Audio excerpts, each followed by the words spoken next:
I'm Chris England with Tide TV, joined by tight end Robbie Ouzts from the Alabama football team. Fresh off the practice field, Robbie, just how's practice? What's the vibe out there after that big win over Missouri?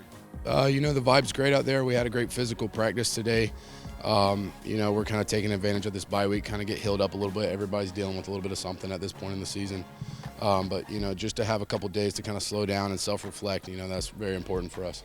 Coming off the Tennessee game, how big was that? Just not only for your confidence, but for momentum to get a shutout win against a quality top 25 SEC team like Missouri. Very important. Like you said, we came off a tough loss, and as any football team, losing a rivalry game like that, it's a little bit discouraging. But we were able to kind of rally the troops, get back together, get focused, and go out there and kind of show what we're capable of. If we all just lock in and do our role. So, very important for the momentum going forward.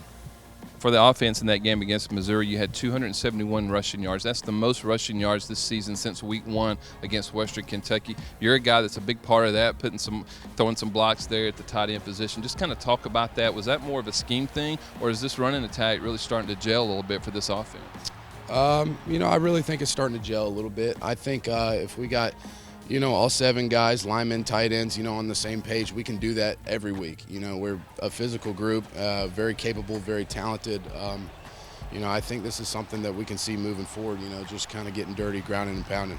Next week, it's going to be LSU next Saturday night in Tiger Stadium in Baton Rouge. How can the offense kind of deal with that going into LSU? Because it's going to be a night game, it's going to be rowdy. Just how much of an effect does that have on the offense? Oh, it has a huge effect. There's no denying that. The SEC is just, going on the road, it's going to be loud. It's going to be a hostile environment.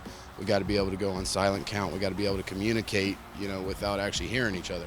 And that just comes through preparation, being on the same page, getting extra reps after practice, working on our silent count, working on our timing and our routes. Everybody's on the same page. We just got to get it tightened up because it's going to be tough. Alabama and LSU both has 2 losses. To kind of keep your playoff hopes alive and everything you want to accomplish. This is a big game. Is that something you think about, or you just block kind of all that out and just take care of what you do on the field, and then that will take care of all that? Like Coach DeBoer preaches, 1-0 mentality. You can't worry about the rest of that stuff. Just take care of what's in front of you, take care of the present, and everything else will set itself up. I appreciate it, Robbie. Good luck next Saturday. Enjoy the bye weekend. You got big plans for the bye weekend? Not really, just staying home, resting up. Man, get rested up. It's going to be a big one next Saturday night at Tiger Stadium in LSU. For Robbie Ouzts, I'm Chris England reporting from the Hank Chris Indoor Practice Facility.